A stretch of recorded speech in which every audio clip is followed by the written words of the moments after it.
The Paxwell incident. It was classified at first, but declassified afterwards due to the outcry. When it finally reached the public ear, the networks exploded. Ironically, there wasn't too much left to explode over. We had already mopped everything up and sanitized the entire town.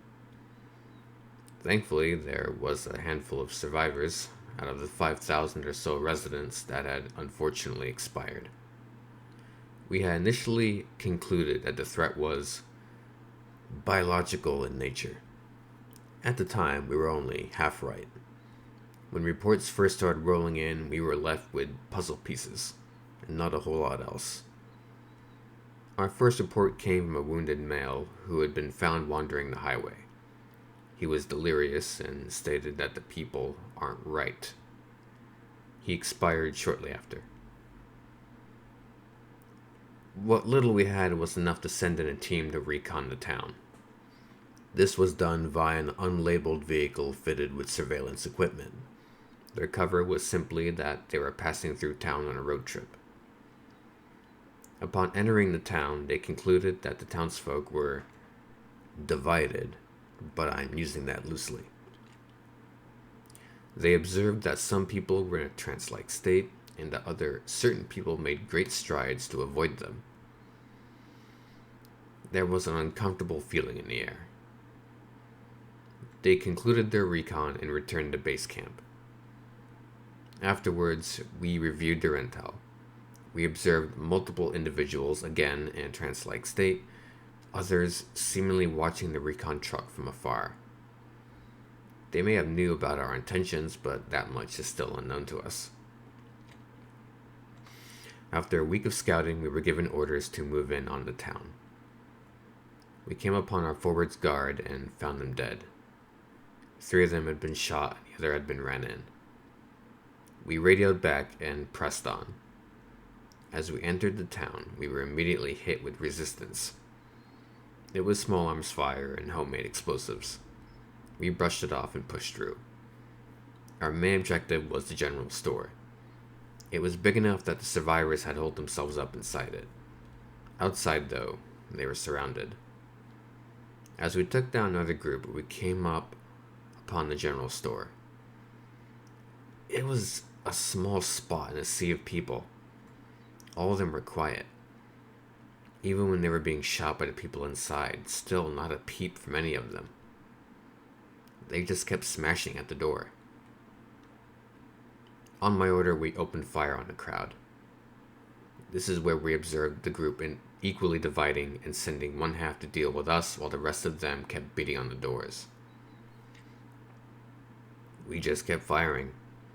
I sent round after round through grenades I had on me. When it was over, it was just a sea of bodies. Men, women, children. When we finally secured the town, we extracted out with the survivors. They eventually filled us in on what happened. Several of the bodies that have been exhumed so far showed a small organism that had attached itself to the brain and was seemingly controlling all motor function and cognitive abilities. When we questioned them on the origins of these things, they said they didn't know. They said that one day a farmer's kid fell ill. A day later he was fine, albeit socially distant. One other person did say that the same kid was wandering around the woods. This was a day before he and his whole family fell sick. I suspect that a nearby mine may be where they came from, as it is adjacent to the woods the boy was playing in. Further investigation of certain residents' houses gleaned some useful information. We checked out a farmhouse on the edge of town. Inside we found several bodies, 2 adults and a young child stuffed into a pantry. After investigating their bodies, we found no organisms attached to their brains. They had actually been killed with farming implements. This could give credence to the idea that they were killed in order to maintain secrecy. This also might lend to the theory that they are intelligent, although I do question why they weren't just implanted with organisms like the others. We searched the second house and located one body face down on the floor. There appeared to be a gaping hole in the back of their head, but no organism was found inside. I will also note that it was confirmed that it was an exit wound and not an entry wound. Questioning townsfolk did not purvey any information in that regard. Not much else I can say about what happened after. The army set up a quarantine and ended up dispatching a team to the town's mine. I was never briefed on what went on down there. They kept a bunch of the bodies for study and burned the rest. I still remember standing on the hill and watching this pillar of smoke ascend in the sky. Now, while Paxwell was written off as an isolated incident, I am making this recording in the hopes that my meager slice of information might help someone should this happen again. God forbid. You know, amazingly enough, I actually sat here for about 5 minutes thinking, what should I say to cap off the video?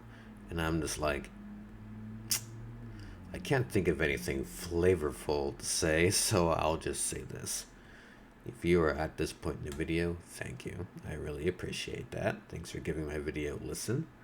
That is episode 12 of Fractured Stories, and yeah, all of it was originally written and voiced by me.